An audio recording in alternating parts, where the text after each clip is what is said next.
Free energy is something I'm really excited about, hoping it arrives um, quickly. And so I interviewed Foster Gamble on the show, and he's like had this like multi-decades long search Yes. talking to different inventors. He's talked to I think 650 different inventors, engineers. 20 of them have actually like validated working models, but he Yes. hasn't been able to get any to market, or a lot of these people have been poisoned or killed in Mm. some mysterious fashion. Um, so yeah, what's the trajectory like? What do you expect the trajectory on this part of your work to be? I would say, according to the timeline God has given me, within the next 5 to 10 years, he'll give me the wisdom to create this energy instrument. Now, I want to make this very clear. I don't create the energy. The energy is from God. I simply amplify it. And if I can amplify, if I can magnify a scalar wave, then that's the beginning of free energy for mankind. So, in other words, if the scalar wave represents 1x, and I develop an instrument that I can magnify that 100,000x, a million x, 2 million x, then it's game over.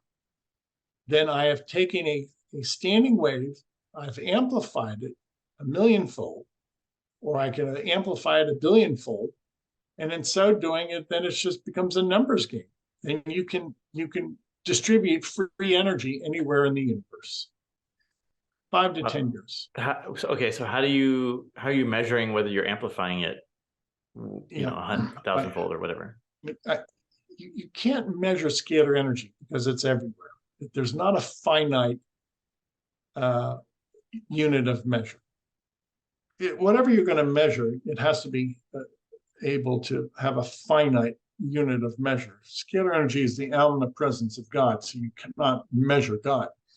So the only way I could judge this is by what type of a heat it gives off, or what type of illumination this device gives off. So I'm working right now on perfecting this cube, this what I call the perfect cube, the sacred cube. And once I work on that perfection of that sacred cube, then I have to start experimenting with that cube, which I think is the perfect multiplier, the perfect amplifier. And if we can work with that perfect cube, eventually we'll be able to develop a standing scalar wave that never experiences any weakening. There's no entropy. And if we can do that, then it's just a matter of increasing the waveform a millionfold, a billionfold. And if you can increase the waveform within that cube, you have created a miniature sun. Mm.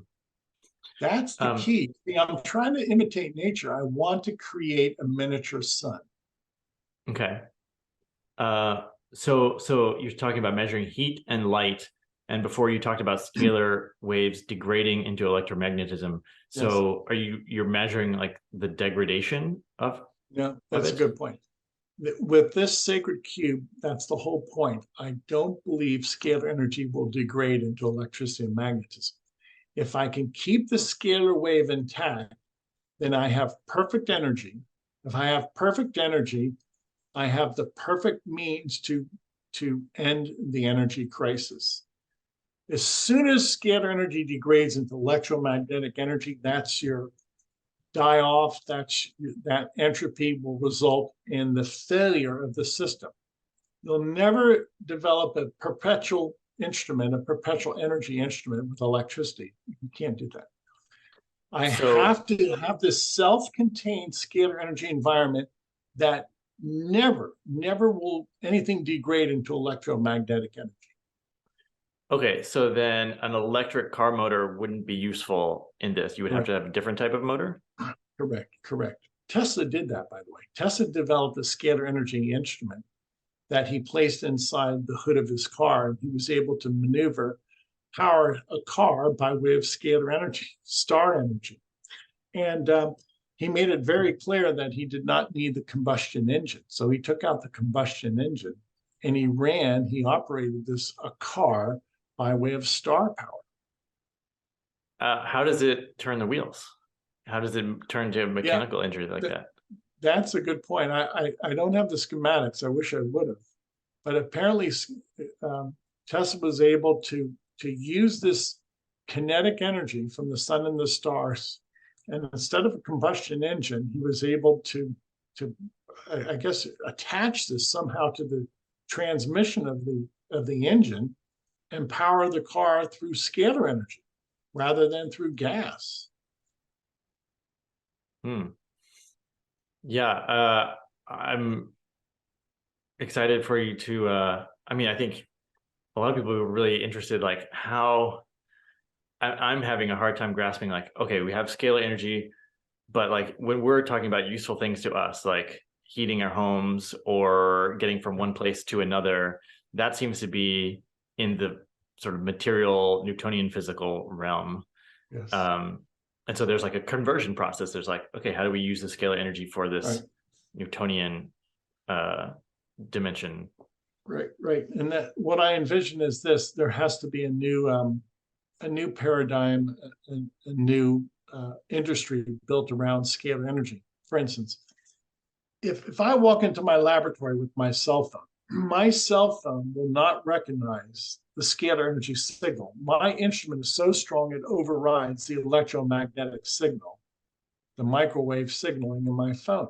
So what am I getting at? In this new paradigm, scalar energy, we're going to have to replace the electromagnetic grid. We're going to have to instead use simply this scalar energy grid, plain and simple.